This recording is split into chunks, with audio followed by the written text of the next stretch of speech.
बिस्मिल्लाहिर्रहमानिर्रहीम अस्सलाम वालेकुम वरहमतुल्लाहि वबरकातुहू। अॼु असीं क्लास 6 जी अंग्रेज़ी जे 1.1 रीडिंग कॉम्प्रिहेंशन जे सबक अ विज़िट टू द पार्क खे पढ़ंदासीं, यानी हिक बाग़ीचे जो सैर। One bright sunny morning, Hamza and Abdullah decide to go to their neighborhood park. हिक रोशन चिमकदड़ सुबुह जो हमज़ा ऐं अब्दुल्ला पंहिंजे पाड़ेसरी पार्क ॾांहुं वञण जो फ़ैसिलो कयो। It is Sunday and both friends are in high spirits. उहो आर्तवार जो ॾींहुं हो ऐं ॿई दोस्त जोश में हुया।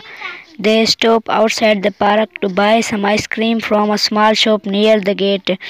उहे पार्क जे ॿाहिरां गेट जे भरिसां नंढड़े दुकान खां आइसक्रीम ख़रीद करण लाइ बीठा।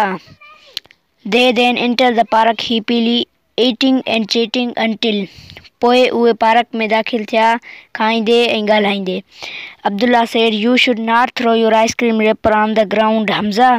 अब्दुल्ला चयो, हमज़ा तोखे पंहिंजी आइसक्रीम जी कलीअ खे मैदान ते न उछलणु घुरिजे।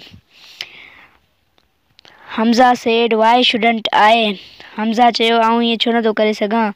Everyone else throws trash around here. सभु को हिते किचिरो उछलाए थो। Abdullah said, "If we want a clean and beautiful Pakistan, we should try and make it one."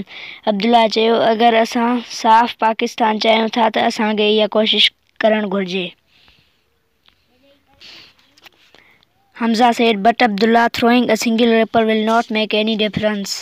Hamza चयो, पर अब्दुल्ला, हिकिड़ी कलड़ी उछलण सां को बि फ़र्क़ु नथो पए। Abdullah said, "It will." Abdullah चयो, ईअं थी थो सघे। If we all throw a single piece of trash, it will soon create a rubbish heap in the park.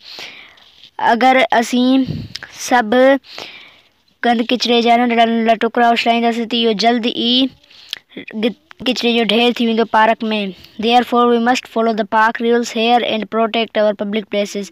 तंहिं करे असांखे हिते पार्क जा क़ाइदनि खे फॉलो करणु घुरिजे ऐं पंहिंजी अवामी जॻहियुनि खे महफ़ूज़ रखिजे। Hamza said, "Park rules? What park rules?" Hamza चयो, बाग़ीचे जा क़ाइदा? कहिड़ा बाग़ीचे जा क़ाइदा? Abdullah said, shaking his head, "Come with me." Abdullah मथो लुॾाईंदे मूंसां गॾु अचु।